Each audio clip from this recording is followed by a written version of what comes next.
Opinion: what's behind the left Islamist contract? The shooting of two Israeli embassy employees in front of the Jewish Museum in Washington last month was an example of the threat Jews face around the world today. The attacker had shouted the slogan "Free Gaza" as he opened fire, killing a young couple. Early this month, global media fondly reported how environmental activist Greta Thunberg sailed up on Israeli shores in a boat laden with just a truckload of aid supplies for the Gazans. But the ideological significance of these two events lies beyond the liberation of Gaza. The Washington incident bore all the hallmarks of an Islamist terrorist attack. But the terrorist in this case was not an Islamist, but an activist from a far-left political party. Similarly, what lies beneath the delicate veneer of Greta Thunberg's activism is a stark portrait of the new left politics. For the left, all the problems in the world are caused by colonization, imperialism, the Western capitalist system and, of course, the genocide they accuse Israel of carrying out. The majority of those on board the Freedom Flotilla boat with Greta Thunberg were either extreme leftists or those who openly support Hamas Islamist terrorism. Prominent among them was Rima Hassan, a far-left French politician and member of the European Parliament, who praised the Hamas terrorist attack of October 7, 2023, and shamelessly called it legitimate. The emergence of leftist ideology as a tool of political Islam is a phenomenon that has been widely observed around the world in recent years. French researcher Pierre-Indra Copyright-Taguieff coined the term Islamoleftism in 2002 to describe this. He said that political Islam and the left are joining hands for some chosen common goals, and that this is a threat to Republican values, Western culture, and secular norms. On the surface, this cooperation may seem impractical. The leftists see religion as a bane, but ironically jump into bed with the political Islamists who plan to install theocratic governments. These two ideologies are at opposite ends of the political spectrum, going by their stated missions, but they cooperate to fulfill their ulterior motives. This paradox might look intractable, but recent developments show that both these groups have no qualms about engaging in this opportunism. There are certain ideas that act as the catalyst for this convergence. Some of them include the hatred for Jews, blind opposition to the United States, hostility to Western culture, and, in India, the demonization of nationalist politics. In fact, these two groups are birds of the same feather in their stance on democracy as well. The constraints on building a society based on Marxist-Leninist thought are nationalism, market capitalism, and a social system driven by religion and morality. Political parties that stand for strong nationalism are the thorn in the side of the left all over the world. Similarly, for the Islamists, nationalism is the first hurdle in their attempts to establish religious state enclaves wherever possible in the world. Only nationalist movements and governments can stop them from skillfully using their demographic advantage to create the ultimate theocratic empire. The primary foe of all nationalist political movements around the world is Islamism. The next is the left. And these two are the closest allies in fighting nationalist movements in democratic countries. This can be seen in India, France, Britain, the United States and elsewhere. In return for helping their causes, political Islam gives unconditional support to the so-called anti-capitalist, anti-imperialist, and anti-colonial policies of the left. Beyond that, Islamists also implicitly, and perhaps deceptively, support the neoliberal ideologies espoused by the left. The contradictions that emerge from this cooperation can be glaring. For example, ultra-left feminists join Islamists in their pro-Gaza marches, turning a blind eye to the fact that the Islamists are the ones who have scaled the pinnacle of misogyny. LGBT people are coming under rainbow flags to fight alongside Islamists, who sentence homosexuals to death in countries where they have established their preferred social order. Such conflicts are no longer news to us. In Kerala, some years ago, an Islamist extremist movement held marches against the central government's Citizenship Amendment Act. The protesters held banners with the slogan "Save the Republic" in a vain attempt to give a self-righteous afterglow to their conceited agenda. What an irony! Republic is the cornerstone principle of democratic and secular statehood. Here, the very same forces that aspire to establish a religious state were using the perceived dangers to the Republic as a campaign plank. What fate would befall the Republic if these forces gained political power or if they achieved demographic superiority? You won't have to look far out into Afghanistan or Syria to know, just look at nearby Bangladesh. More shockingly, it was revealed later that the extremist Islamists who mobilized people under the slogan "Save the Republic" had prepared a secret blueprint to abolish the Republic and establish a religious state in India within a few decades. Here, parallels can be drawn to how the left treated Indian democracy soon after the country gained independence. The Marxists continued to harbor revolutionary ambitions, considered the constitution and the democratic framework as a bourgeois system that needed to be overthrown, and believed limited participation in democracy would be an interim stage before class struggle was amplified to usher in revolution. Democracy is an interim arrangement for communists until they seize total power. For Islamists, democracy is merely a hiding place until complete religious rule is implemented. Both of these groups use the principles that are the cornerstones of democracy as needed and then abandon them by the wayside. The left-wing and progressive parties in Iran helped Ayatollah Ruhollah Khomeini establish a fundamentalist religious state. Islamists, who accepted the help of the left as much as they could, persecuted leftists and expelled them from the country after the establishment of the religious state. In India, the left and the progressives boosted Islamist radicalism by converging with their pseudo-fight for the republican fundamentals of the constitution. The progressives were too dumb to realize that the CAA was the only remedy to protect the republican rights of the minorities who are persecuted by Islamist radicals in the neighboring theocratic countries. Yet, they would shamelessly walk under a banner raised by the Islamists. History is witness to the fact that such contradictions have not caused any kind of psychological conflict for the leftists and Islamists. They are merely united in their struggle against nationalist politics. Some left-wing political organizations in Germany and France decided to cooperate with Hitler's Nazi Party for certain specific political goals. Similarly, the Grand Mufti of Jerusalem nursed a desire to exterminate the Jews of Israel in the early 1940s with Hitler's help. This cleric went to Germany and directly requested help from Hitler to annihilate the Jews. Germany has, thankfully, parted with its Nazi past, but the Islamist bigots have not. They still seek the annihilation of the Jews. And they have an able and trusted partner in the left and the so-called progressives, who blindly demonize Israel. And, these two ideologies, which have not hesitated to cooperate with the most evil fascist forces in world history, now say that democratically elected nationalist governments are fascists. Because the concept of nationalism and the system of democracy are the ultimate obstacles to the goals that both these groups chase. Political Islam and the left are strategically aligned to disparage, disrupt, and destroy the concept of nationalism. They help each other in this endeavor. Elijah Muhammad, who carved out Islam's identity in America as a religion for blacks and the oppressed, called white Americans blue-eyed devils. The Americans, who implemented the exploitative system of market capitalism, are the same devils in the eyes of the left. Elijah, who created the massive movement called the Nation of Islam to promote his religion, had the stated goal of establishing a separate, ultra-religious Muslim state in the United States. Elijah's follower Louis Farrakhan described Hitler as a great leader.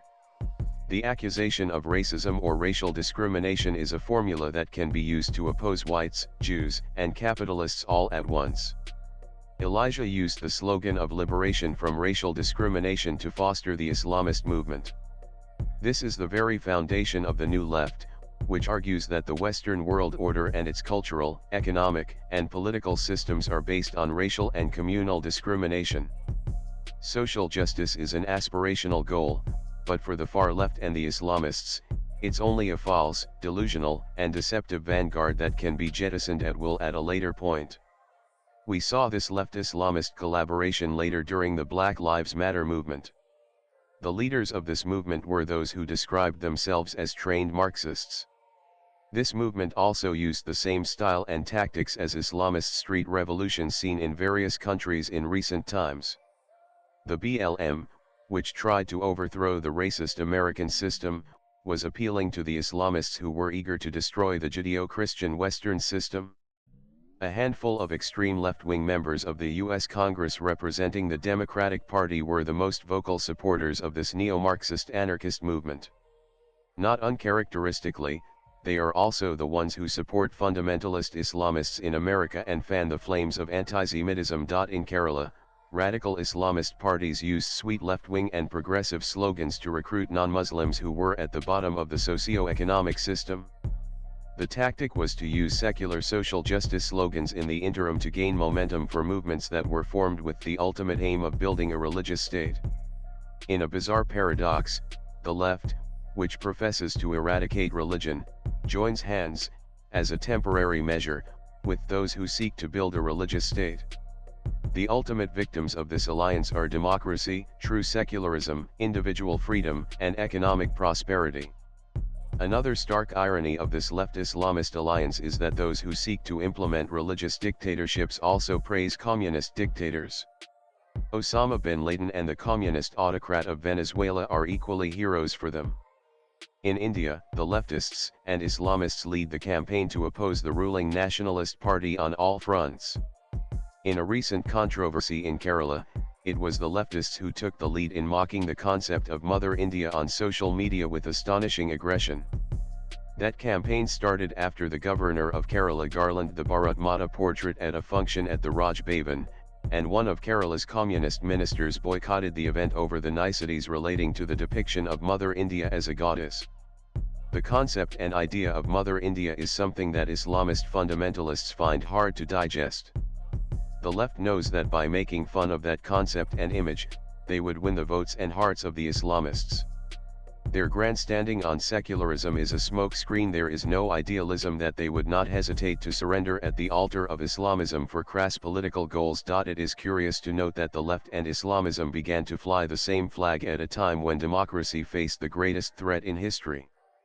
The Communist International Comintern was formed in 1919 under the leadership of the Soviet Union to unite the world's communist forces and implement global revolution. At the 1920 Comintern Conference in Baku, Azerbaijan, Vladimir Lenin described Islam as the religion of oppressed countries. He said the communists, who were inherently anti-religious, should give privileges and special consideration to Muslim religious sentiment. Going a step further, Comrade Grigory Zinoviev, a prominent Bolshevik and Lenin's confidant, called for a jihad against the Western capitalist powers. That announcement was the first sign of the left and Islamism joining hands in the name of anti-imperialist sentiment. This is the jihad that was carried out by a radical leftist activist in Washington last month. A man who once worked for a Marxist-Leninist movement, the Party of Socialism and Liberation, shot and killed 2 innocent people. He said he did it for the liberation of Gaza. How could someone who worked for a party that sought to overthrow the capitalist economic system and the Western system have the motivation to support Hamas and shoot innocent people dead? History offers more ample clues to solving this seemingly intractable question. In 1994, the leader of Britain's far-left Socialist Workers' Party wrote an article explaining the connection between the left and Islamism. In this article, titled "The Prophet and the Proletariat," he argued that Islamism can fill the void where the left is powerless or absent. Ilich Ramirez Sanchez, a radical leftist thinker from Latin America, became a terrorist in the 1970s and led the attacks on the French embassy in The Hague and the OPEC headquarters in Vienna. Born in Venezuela, he became a dyed-in-the-wool leftist after his education in Moscow. This staunch Marxist-Leninist later converted to Islam and praised Osama bin Laden as an immaculate martyr.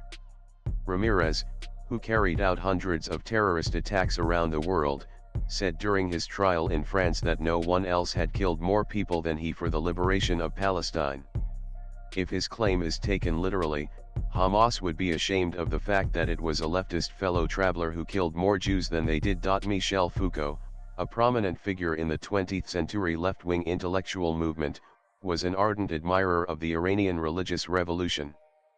Foucault, who visited Tehran twice in 1978, saw the revolution only from a Marxist perspective and said it was a revolt of the underclasses. When Iran, a secular country with civil liberties and women's freedom, was conquered by the Islamists. This leftist thinker gloated that politics was regaining spirituality. In Kerala, some mainstream television channels and newspapers described the 2021 takeover of Afghanistan by the Taliban as a wonderful moment. The left offers unbroken ideological brotherhood to the Islamists who flaunt a merely pretentious and deceptive use of democratic, secularist, and civil rights slogans. The Left Progressive Alliance doesn't even have any qualms about stitching up electoral partnerships with the extremists. As the left supports the Islamist hardliners, a large number of people who sympathize with the broader leftist ideology fall into the trap and end up amplifying Islamism. This left progressive ecosystem lends pseudo-secular Republican cover to the Islamists, and mainstreamizes, legitimizes, and intellectualizes their bid for sabotage. Swipe left for next video. In Foucault's philosophy, the Western world lost its revolutionary verve after the French Revolution. Surprisingly, Foucault said he found the heights of revolutionary heroism and political spirituality in the Islamist street revolution in Iran that created a religious state, replacing a secular one. In Indian college campuses, Foucaultist political spirituality finds its voice only when there is an Islamist cause to be upheld. Let's try to see why the left's revolution is intertwined with the religious revolution of Islamism. We know what the cornerstones of Marxism-Leninism are: materialism, class struggle, struggle against the powers of capital and imperialism, revolution, and so on. But what happened to these ideologies? Did the Marxists create the beautiful communes they promised? The ideology that imposed bloodshed, poverty, and chaos in several countries for decades, and denied religious and personal freedom, later dumped the lofty goals and chased new ones. When the wheels of revolution stopped turning and those who were in the vanguard established dictatorships and farcically turned the followers into slaves, victims, and fools, fundamental leftist thought disappeared or became irrelevant. Today, the hard left's main planks are anti-Semitism packaged as anti-Zionism, the theory of institutional racism, support for gender anarchy in the name of feminism, and the like. The new left throws into this heady cocktail their time-worn platitudes of colonialism, apartheid, imperialism, capitalism, climate activism, and, not to mention, genocide. The left accuses Israel of all these, dramatically conjuring up the image of a perfect enemy in the Jewish state. The Islamists also do the same thing in their blinkered view of Palestinian exceptionalism. All other problems in the Muslim world can be simply ignored and all venom directed against Israel. This mutually beneficial narrative is the glue that keeps the left Islamist contract in its place. The author is a senior journalist who has worked in India and abroad, and is currently a financial journalist in Europe. Views expressed in the above piece are personal and solely those of the author. They do not necessarily reflect News 18's views. Latest blogs.